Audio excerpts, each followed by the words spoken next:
very special guest, Stan Lee, everybody.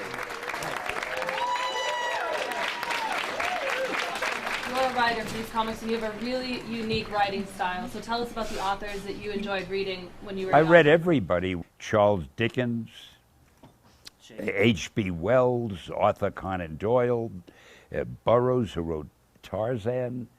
I mean, I read everything I could get my hands on. And you couldn't get a bad book in those days. The libraries were just filled with such great stuff. And I wanted to be a writer. In fact, I was real phony. When I was about 12 or 13, I remember I bought a briefcase. And when I had nothing else to do, I'd walk around carrying the briefcase, hoping people would think I thought it made me look like a writer. I hope people would think I was a writer. I was a big phony. I haven't changed much there. And, but all the writers that I read, I mean. What inspired the language in Thor? Well, he was supposed to be a Norse god. I couldn't have him talk like a guy who was born in Brooklyn. And again, I loved Shakespeare. Now, I read Shakespeare when I was young. I probably didn't understand most of it, but I loved the sound. I loved the what-ho, Horatio type of thing, and friends, Romans, countrymen. Hey, you all know that Mark Antony thing, friends, Roman countrymen, right? Do you know the Brutus speech? Brutus made a speech that's probably as good or better, and they don't teach you that. I'll just give you a few lines of it. It goes, Romans, countrymen, lovers, hear me for my cause, and be silent that you may hear. Have respect to mine honor, and awake your senses that you may better judge.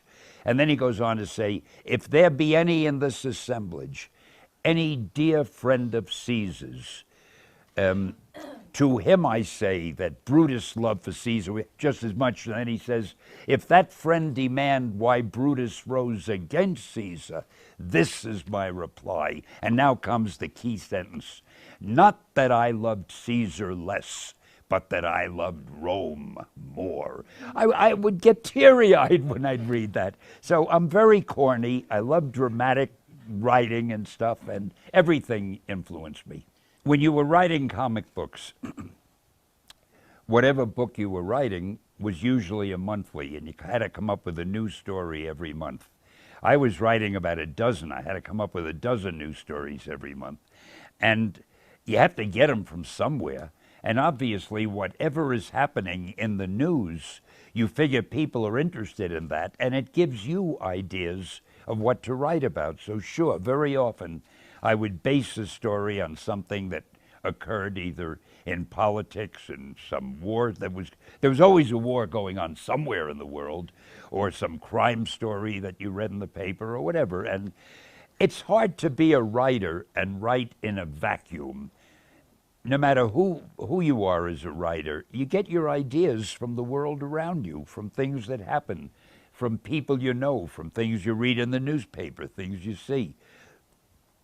Even writers who do science fiction, who write imaginary stories, even though they're imagining things, the things they imagine are still based on things they know. They just take those things to an extreme. I did that all the time. Sometimes I went too extreme. Well, I used to feel that I didn't enjoy reading most superheroes, even Superman, because I didn't know anything about their personal life. All I knew was if he put on his glasses, nobody knew he was Superman. And he didn't want Lois Lane to find out he was Superman. I didn't know where he lived even. I never saw him in his apartment as Clark Kent. Did he pay taxes? Did he ever get a toothache? I mean, I didn't know anything about him except he was faster than a speeding train and all of that stuff. So I decided I wanted to write about characters that you would know, that you would care about. Peter Parker, for example, he didn't have enough money. He had an aunt who was always ill. He had to take care of her. And it gave me great story ideas because I could always weave into a story that Spider-Man had to go over here to save the world in the next half hour or something terrible would happen. But his aunt had to get a prescription from a drugstore over there or she might die. And he was here, and he could only do one thing. Now, what's he going to do? Let the world collapse or let his aunt die? I don't remember how I solved that, but but those are the kind of things that readers love, and it's fun to write. And again, you get your ideas from the world around you and whatever the hell I was talking about. We have many young and emerging storytellers here at Slamdance this week. Yeah. What advice would you give those storytellers? You speak very clearly. I did hear that. I don't know. I don't know what advice you can give anybody as a writer, except read all you can. Read everything you can. Don't just read one type of story. Read every type of story. Learn to recognize the difference of different writers' styles. Why do you find this writer interesting? Why did this writer bore you? The boring writer, figure out why he bored you so you never do that kind of writing again, and so forth. But writing is such an individual, personal thing. I really don't know how to advise a person. You've just got to do it. The one rule I always followed, so many people write things for other people. In other words, they write a story and they say, I'll bet men from the age of 17 to 30 would love this kind of story. They do that in movies and television all the time. They write for a certain audience. I don't know how to do that. I write stories that I think I would like to read. I hope there are enough people who have the same taste I do. I'm not that unique. I'm adorable, but I'm not that unique. And I just write to please myself. And I think anybody who wants to write, if you write something that you yourself are interested in, and you can't wait to see what's going to happen next, what you're going to write next to resolve this thing, then you're off to a good start. I have to confess, I am my biggest fan. I love everything I write, because if I didn't love it, I wouldn't write it. You talked about what you were reading as a young person. I was just wondering, what were the movies that you liked? What were you watching? I watched everything that was adventure, you know.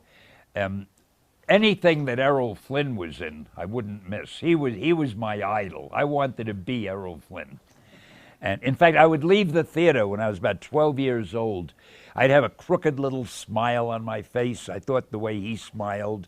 I had an imaginary sword at my side, and I was looking for some little girl that a bully was picking on so I could protect her. You know, I wanted to be Errol Flynn so badly.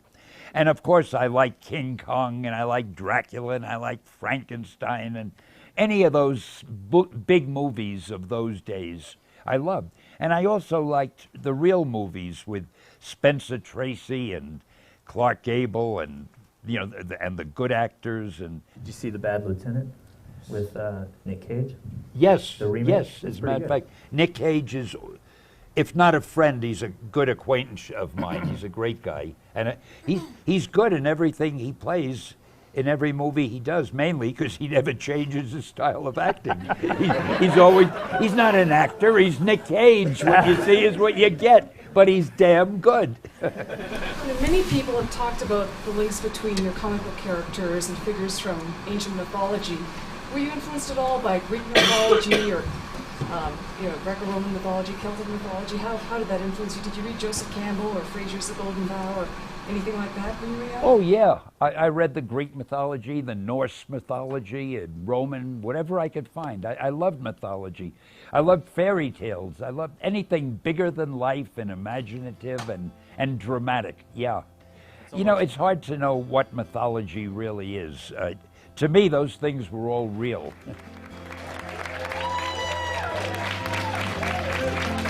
Excelsior!